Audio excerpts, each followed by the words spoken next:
Here are 3 big reasons why it's hard to feel joy these days, and one simple yet powerful thing you can do to reverse all of that. Would you be completely unsurprised to go through a day and never once feel anything that you would call joy? Why is it so hard for us to feel happy? Why is joy such a difficult thing for most of us to feel so much of the time? There isn't one single answer to that question. What's true for one person might not be true for somebody else. But if you were to interview 100 people, you would hear some common themes emerging in their responses. Here are 3 reasons why joy can feel so hard. See if any of these are true for you. After I tell you about these 3 things, I'm also going to give you one idea of a thing you can do to begin to feel more joy. Number 1, if you're like me, it's easy to get caught up in worrying. Maybe it's a problem that a friend or a family member is facing, or an illness, or an upcoming medical test. Maybe it's the big ticket worries like the climate crisis, war, the economy. You may have heard the term polycrisis used to describe all of these things coming together and happening at the same time. It's a real word. You're not crazy. This is really all happening, and it's really hard. Number 2, similar to and quite likely mixed up with worry, is grief. Eco-grief is the term describing what many of us are feeling in response to what's going on with our environment. The pandemic was really hard on relationships, and separation and divorce rates soared. Maybe you're experiencing that kind of loss. Maybe you're grieving the end of that kind of relationship, or maybe you don't have the same access to your kids that you once did. Maybe you're grieving a lost job or a lost sense of purpose. Maybe someone you love has died recently. Most people in most circumstances deal with grief in their own way and their own time. Very few of us get pathologically stuck in grief, but it's still tough when we're in it, and it can choke out joy. Number 3, busyness. Trying to be all things to all people much? This is an expectation that many men can identify with.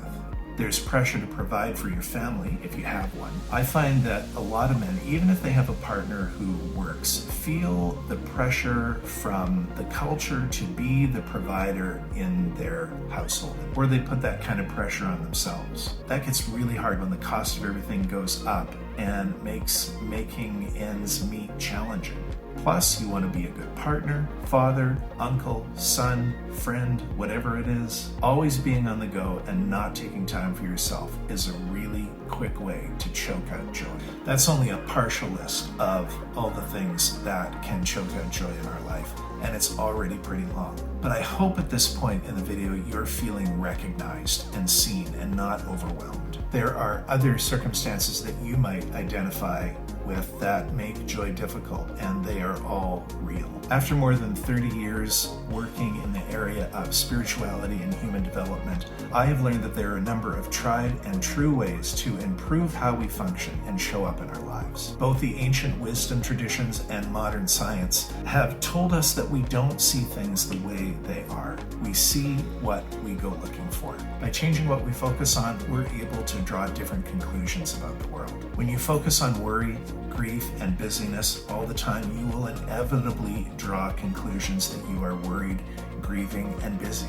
And once you've done that, it's pretty hard to feel joyful. The good news is that as inevitable as worry, grief, and busyness feel, there are things that you can do to make your life better. You can start thinking differently about your life and drawing different conclusions about what you see. Get a paper and pen or open a new document on your device and write down 5 things that happened today that you're grateful for. They don't have to be huge. I know for a fact that at least 5 things have happened to you today that you can be grateful for.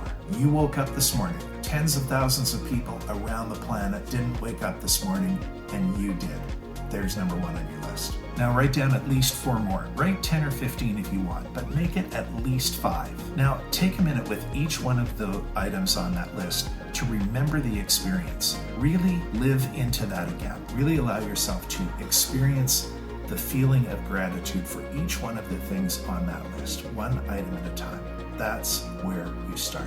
It doesn't change any of the reality about the difficult things you may be experiencing in your life. This is not about positive bypass, nor is it about denying or avoiding anything that's difficult or challenging, or pretending everything is fine when it isn't. It's about making a choice to notice the good things as well, and then deciding to feel grateful for them. Find the link in my bio to download a guide that will help you to continue to build a gratitude practice for yourself that will increase your resilience and your capacity for joy. It's absolutely free. Click above right now and get it.